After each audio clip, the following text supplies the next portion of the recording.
پاکستان کے اندر 2-3 خبریں ہیں بڑی امپورٹنٹ. نمبر 1 تو یہ کہ جو عوامی جوائنٹ ایکشن کمیٹی ہے انہوں نے کچھ فیصلے کیے ہیں، وہ میں آپ کے سامنے رکھ دیتا ہوں. انہوں نے ایک اعلامیہ جاری کیا ہے. ان کی ایک میٹنگ ہوئی جوائنٹ عوامی ایکشن کمیٹی کی 21 جون 2026 کو، کل کے دن. تو اس میں چند چیزیں سامنے آئی. نمبر 1 یہ، جموں کشمیر جوائنٹ عوامی ایکشن کمیٹی 5 جون سے اب تک ہر طرح کے ظلم، جبر اور شہادتوں، گرفتاریوں، زخمیوں کے باوجود عوامی حقوق کے لیے تاریخ ساز جدوجہد کرنے پر آزاد کشمیر بھر کے عوام، خواتین، بچوں، اوورسیز کشمیری عوام کو خراج تحسین پیش کرتی ہے، اور آزاد جموں کشمیر بھر کے تاجران، ٹرانسپورٹرز کو تاریخ ساز لاک ڈاؤن پر خراج تحسین پیش کرتی ہے، اور اس امید کا اظہار اور اپیل کرتی ہے کہ جملہ عوام الناس اس جدوجہد کو، تحریک کو کامیابی تک جاری اور ساری رکھیں گے.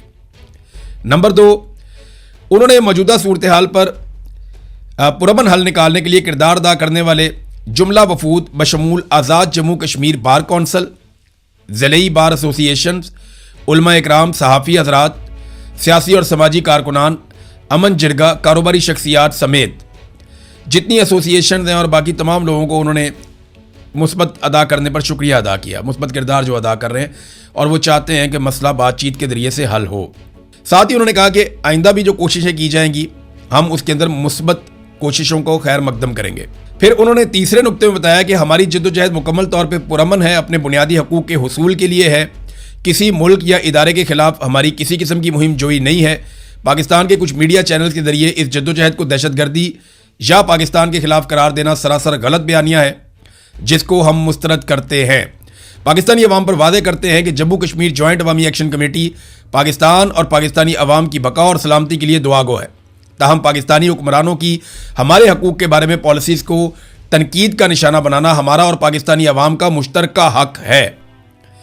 پھر نمبر 4 پوائنٹ انہوں نے کہا جی کہ بامانی مذاکرات پہ ہم یقین رکھتے ہیں اور کوشش رہی ہے ہماری ہمیشہ سے کہ مسائل بات چیت کے ذریعے حل ہوں، لیکن حکمرانوں نے ہمیشہ بات چیت اور معاہدے جات کو ہمیں دھوکہ دینے کے لیے استعمال کیا، جس کی واضح مثال 4 اکتوبر 2025 کا معاہدہ ہے جس پر عمل درآمد نہیں کیا گیا.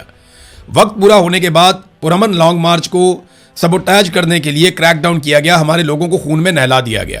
نمبر 5 جو ان کا نقطہ ہے جنہوں نے بیان کیا کہ عوامی جوائنٹ ایکشن کمیٹی تمام تر حکومتی بدعہدیوں، ظلم، جبر، ناانصافی کے بعد بھی امن کو موقع دینے کے لیے ہر آنے والے ثالثی وفود کا خیر مقدم کیا ہم نے، اور اپنی طرف سے کسی ہٹ درمی کا مظاہرہ نہیں کیا، جبکہ دوسری طرف سے ہر بار ہٹ درمی دکھائی گئی اور بدعہدی کی گئی. اس سب کے باوجود جموں کشمیر جوائنٹ عوامی ایکشن کمیٹی مسئلے کے پرامن حل کے لیے تمام فریقین کو 23 جون تک کی ڈیڈ لائن دیتی ہے. 23 جون کو جموں کشمیر جوائنٹ عوامی ایکشن کمیٹی اپنے اگلے لائحہ عمل کا اعلان کرے گی جس کے لیے عوام تیار رہے. عوام سے ہم اپیل کرتے ہیں، 6 پوائنٹ ان کا یہ ہے کہ وہ تمام تر پرامن دھرنوں میں بالخصوص خواتین، بزرگ اور بچے اپنی بھرپور شرکت کو یقینی بنائیں. یہ ناظرین جو جوائنٹ عوامی ایکشن کمیٹی کا اپنا جو ایک آفیشیل اکاؤنٹ ہے وہاں سے یہ خبر جاری کی گئی. تو آج کیونکہ 22 تاریخ شروع ہو گئی ہے تو کل تک کا ٹائم ہے، اگلے 24 گھنٹے کے اندر، 24 سے 36 گھنٹوں کے اندر یہ فیصلہ کرنا ہے پاکستان کی اسٹیبلشمنٹ کو کہ انہوں نے کس طریقے سے بات چیت کرنی ہے. ورنہ وہ کہہ رہے ہیں جی ہم اپنے اگلے لائحہ عمل کا اعلان کریں گے. وہ کیا ہو سکتا ہے کہ یہ لانگ مارچ کریں گے، دھرنے بڑھا دیں گے، یا احتجاج کی شدت میں اضافہ ہو جائے گا، یا کچھ پوائنٹس کو بند کر دیں گے، یہ ہم کچھ نہیں کہہ سکتے. لیکن وہ کچھ نیا اناؤنس کرنے جا رہے ہیں، وہ دیکھتے ہیں پھر کیا کرتے ہیں. مارنگ بلوچ نے جیل سے جو پیغام دیا ہے وہ میں آپ کو پڑھ کے سنا دیتا ہوں. انہوں نے کہا جی جیل میں ہمارے دھرنے کا 8واں دن ہے. میں نے پچھلے ویلاگ میں آپ کو بتایا کہ ان کے ساتھ بڑی سخت زیادتی ہو رہی ہے مارنگ بلوچ کے ساتھ اور ان کے لوگوں کے ساتھ. وہ اب انہوں نے خود بھی ذکر کیا ہے اس کے اندر. انہوں نے کہا دھرنے میں بیبر بلوچ، بیبو بلوچ، گلزادی بلوچ اور سبغت اللہ بلوچ شامل ہیں. میں بھی دھرنے میں ہوں. جیل کے اندر ہمارا یہ 5واں دھرنا ہے، تاہم یہ پہلا دھرنا ہے جو 192 گھنٹوں سے جاری ہے.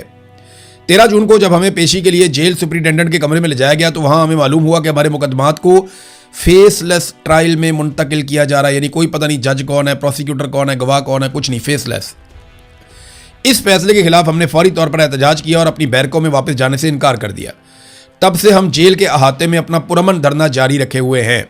وہ جیل میں انہوں نے دھرنا دیا، وہ بیرکوں میں واپس نہیں جا رہے. اس دھرنے نے ہماری مزاحمتی جدوجہد کی بے شمار یادوں کو تازہ کر دیا ہے. سردی ہو یا گرمی، ریاستی تشدد ہو یا پابندیاں، ہم نے ہر مشکل گھڑی میں اپنے عوام کے ساتھ کھڑے ہونے کی کوشش کی ہے. وہ تمام چہرے جو جبری گمشدگیوں، قتل اور جبر اور مسلسل ریاستی تشدد کے باوجود ثابت قدم رہے، آج بھی ہماری یادوں میں زندہ ہیں۔ پھر انہوں نے بتایا جناب کہ ہمارے ساتھ بہت زیادتی ہو رہی ہے، 22 مارچ کے کوئٹہ دھرنے کے وہ تمام مناظر ہمارے سامنے آ گئے ہیں۔ انہوں نے اپنی تمام زیادتیاں باری باری گنوائیں، پھر بتایا کہ ہمیں ابتدا میں 3 MPO کے تحت حراست میں لیا گیا، اس کے بعد 78 دن تک ریمانڈ پر رکھا گیا، 11 اکتوبر سے ہمارے جیل ٹرائل کا آغاز ہوا، اور اب 12 جون کو چیف سیکرٹری کے ایک نوٹیفیکیشن کے ذریعے ہمارے مقدمات کو فیس لیس ٹرائل میں منتقل کرنے کی کوشش کی جا رہی ہے۔ یہ ہے ناظرین صورتحال۔ پھر انہوں نے چند سوالات اٹھائے اور ریاست سے انہوں نے سوالات پوچھے کہ ہمیں انصاف کیوں فراہم نہیں کیا جا رہا، ہمیں جو ہے وہ فیئر ٹرائل کا حق نہیں دیا جا رہا۔ پھر ہمارے مقدمات کے دوران عدالتی عمل کے کئی ایسے پہلو سامنے آئے جنہوں نے ہمارے خدشات کو مزید گہرا کیا۔ ایک پیشی کے دوران بلوچستان کے پروسیکیوٹر جنرل خود کمرہ عدالت میں موجود تھے اور جج پر زور دے رہے تھے کہ مقدمات کو تیزی سے چلایا جائے اور روزانہ کی بنیاد پر سماعت کی جائے تاکہ جلد از جلد فیصلے سنائے جا سکیں۔ اس موقع پر جج نے انہیں جواب دیا کہ مقدمات کا فیصلہ ان کے نہیں بلکہ ریاست کے ہاتھ میں ہے۔ آپ اندازہ کریں کہ جج وہاں بیٹھ کے کیا بات کر رہا ہے۔ اس سے قبل انہی نوعیت کے متعدد مقدمات میں ہمیں ضمانتیں بھی دی جا چکی تھی، مگر 16 نومبر کو جج محمد علی مبین نے مختلف مقدمات میں ہماری ضمانتوں کی درخواستیں مسترد کر دیں۔ حیرت کی بات یہ تھی کہ ایک ہی مقدمے میں میری ضمانت منظور کی گئی، جبکہ اسی مقدمے میں بیبو بلوچ اور گلزادی بلوچ کی ضمانتیں مسترد کر دی گئیں۔ اس طرح تمام کیسز پر میرٹ پر فیصلہ کرنے کی بجائے فیصلوں کو بیلنس کیا گیا، اور ہمیں بار بار یہی کہا گیا ہے کہ جا کر اپنا مسئلہ کہیں اور حل کریں، میں کچھ نہیں کر سکتا۔ یعنی یہ آپ اندازہ کریں کہ ججز یہ بار بار کہتے ہیں کہ اپنا مسئلہ جا کر کہیں اور حل کریں، میں کچھ نہیں کر سکتا۔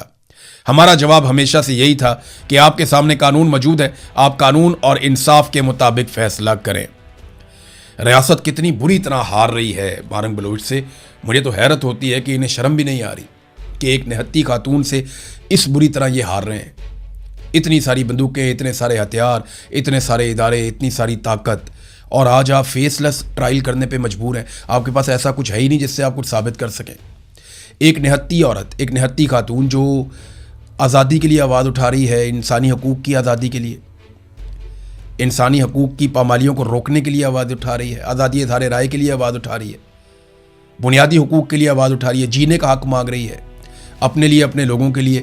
اس سے اتنا خوف زدہ ہو گیا یہ نظام نہتی عورت سے کہ اس کا فیس لیس ٹرائل شروع کر دیا۔ کتنی بری طرح وہ شکست دے رہی ہے جیل میں بیٹھ کے، میں حیران ہوں۔ اور یہ تاریخ لکھی جا رہی ہے، یاد رکھیے گا، یہ تاریخ ہمارے بچے پڑھیں گے، نہیں پڑھیں گے تو ہم بہت سارا کچھ لکھ کر چھوڑ جائیں گے جسے بچے ضرور پڑھیں گے۔ ابھی بھی اپنا قبلہ درست کریں، پاکستان پہلے ہی ٹوٹ گیا ان کاموں کی وجہ سے۔ ان نوجوانوں کو سینے کے ساتھ لگائیں۔ ناظرین، یہ آپ کام ان کے چیک کریں کیا ہیں۔ PIA کے ایک ملازم ہیں، شادین ان کا نام ہے، 75 سال ان کی عمر، اب اس وقت ان کی عمر 75 سال کے قریب تھی۔ تو یہ PIA کے ملازم تھے، ڈرائیور وہاں پہ کرتے تھے۔ تو ان کو 10 سال کی قید کی سزا سنا دی گئی ہے۔ جرم ان کا پتہ کیا ہے؟ PTI سے ان کی وابستگی ہے، تو جرم پتہ ہے ان کا کیا بتایا گیا؟